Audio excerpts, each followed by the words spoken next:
Yeah, as she said, my name is Jordan. I'm a freshman. And I love Dallas. I'm in love with the city. The city's great. Okay. I've been living here for over 15 years now. I was born in California. And I'm telling you, Dallas is a special, special place. I was there when the Mavs won the championship. Yeah, Mavs stand for life. I was there when the Cowboys lost 12 games this season. I was there for so many things that Dallas has had in these past 12 to 15 years that I've been cognizant. And I've loved every second of it. Dallas is an unbelievable place. So if somebody was to ask me, put Dallas in a picture, just the entire city in one picture, I would guess most people, and I was the same way just a couple months ago, would put the picture as Reunion Tower, the skyline. One of the most beautiful skylines in America and in the world. It's a great view wherever you're from. But a couple months ago, that picture kind of changed for me of what Dallas is really about. I was driving downtown at night, beautiful lights, obviously, right, and I stopped at an intersection. I looked to my right, I looked to my left, and what I saw was amazing. It was such a contrast. I looked to my right, I saw huge buildings, great lights, a city alive, right? 20 and 30-year-olds out in their nicest attire, going to bars, going to restaurants, spending $30 on a plate, right? And I looked to my left, and what I saw buildings, right? But those buildings were tattered. They were decomposing, they were decayed. I saw people, right? But those people were homeless. They were impoverished. Minorities, mostly. They had nothing to call their own. And yet just a few blocks away, to my right, the whole scene changed. Dallas has a wealth disparity rate of 12.1, 17th in the country. Wealth disparity is a huge problem in Dallas. Homelessness is a huge problem in Dallas. And today I'm going to talk about how we bring humanity into homelessness. In January, the stat said that there was 4,000 homeless individuals in Dallas. And 600 of those are chronically homeless, meaning that they suffer from domestic abuse, they suffer from substance abuse, you name it, veterans. There's a lot of variety that brings them into that situation of chronic homelessness. Now the others are in transitional homelessness. What that means is that either their neighborhoods, their housing prices went up, gentrification went through their neighborhood, right? Other things including unemployment, just a variety of things that really brought them to that point. But of those homeless people, they're all people. And that's the main focus of today. There are solutions, right? The theoretical solutions that are brought up by legislators every year. We want to have more healthcare opportunities for those with mental disabilities. We want more affordable housing for those that can't afford what we have so far. We want more employment opportunities for those that have criminal records, for those that have disabilities, for those that are veterans who have lost their leg across the water in Iraq and in Afghanistan. All those things are great, right? And there's other little solutions there as well, niche solutions for people with specific issues. But a big part of what we're missing is the person-on-person connection. And that is what I want to talk about, the fine arts therapy. I recently talked to a woman named Kamika King. She graduated here at SMU. She's a music therapist at the Bridge Homeless Shelter over in downtown Dallas, one of the biggest homeless shelters in the state of Texas. And she told me some very interesting things about how her music therapy has affected homeless people in Dallas, but across the country as well in her journeys. The couple things she told me were very eye-opening, and they're very applicable to us today. Now, the first thing, obviously, is it helps physically. Homeless people have unbelievable rates of sickness. They're stressed out.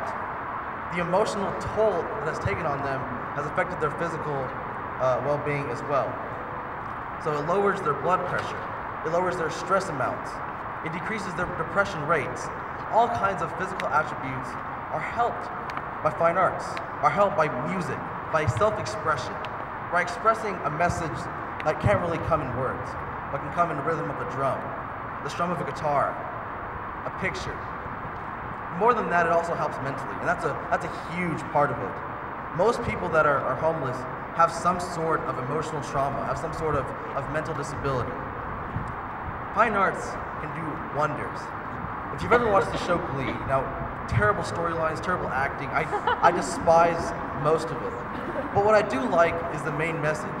Now of course it's all about diversity and inclusion, which is great. But a big part of it is that sometimes words cannot do life justice. But a song can, a rhythm can, a picture can. And that's what I love about fine arts. That's what I love about theater, about music, about art. So it can help mentally, it can help you do things that normally you wouldn't be able to express through other means. And what I mean by that is specifically a situation happened a couple weeks ago. I went to a drum circle at the Bridge homeless shelter, and what the music therapist there did was he had everybody add a rhythm to the whole group. So each person would do their own rhythm, right, and they'd get it into one big giant rhythm. Now you probably think I'm going to say that it all sounded beautiful once it was together, but no, it was terrible, unbearable to listen to. There was no rhythm, and who could expect them to? But that's the beautiful thing about it. We usually say, okay, well if everybody does one little thing, it's all going to sound beautiful. No, it doesn't. That's a lie. No, it sounds terrible, but that's okay. It was perfect in its imperfection, and what that means is that these homeless individuals are scarred for life. They have scars that are never going to be taken away. No treatment that we can do can tear away the memories that they have. And that is okay. The imperfection that they have is okay. Because all humans have imperfections, and they are no different. Which leads me to my last thing about how fine arts therapy is life-changing in the realm of homelessness. It gives them a level of confidence that is unknown to them in their entire lives. The majority of homeless people start out from a very young age in a life of crime, in a life of disability, a life where they're crippled from the start, where they can't even get to the line to start, like most of us can. This confidence that self-expression gives them, the originality, the ability to create solely based on your ideas, is an unbelievable power we take for granted. We have so much here that we can create with, that sometimes we forget that the art of creation itself is not entitled to us. It's a privilege we're given. It's a privilege that most people that are in poverty do not have. My dad was born in India in poverty, and he never ever thought of creation, but now he has a multi-million-dollar corporation in real estate. What that means, I'm not bragging on my dad, I'm meaning to, but I'm saying that over there, it's all about survival. When you're in poverty, it's all about surviving the next day and the next day. But for him, once he was given the opportunity to create, he took advantage of the opportunity. A couple weeks ago, I did a karaoke night at the Bridge. Unbelievable scene there. Imagine that. Karaoke in general is great, but with people that have never done it before, it's even better. But one night, the participation was kind of slow. It was a Friday, people got their paychecks, and they were out, right, drinking. But we had a couple people that were very good, and one person in particular blew the roof off the building. Whitney Houston is an amazing artist. I Will Always Love You moves me every time, no matter who sings it. But this lady, oh my goodness, she gave a rendition that I will never forget. She went up there, no one was expecting much, no one can sing great, right? They don't have much of the tools that make singers sound great. The sound system was not great, but her sound, her confidence, her vulnerability in what she gave that performance in was truly amazing. As we listened to her belt those notes perfectly, word for word, note by note, we were all humans there. We weren't separated by the bounds of homelessness and of affluence. We weren't bound by things that had happened in the past, but rather we were bound by the great notes of Whitney Houston. So the message of that, the message that we can take, most of you are not going to be music therapists, and I understand that.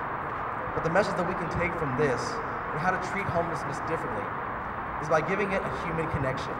Understanding that we are all humans, but we all have a canvas, and that we should use that canvas to give others who do not have that chance, who do not have that privilege, to give them that way to express themselves, to give them that way to prove that they're more than their situation, they're more than their homelessness.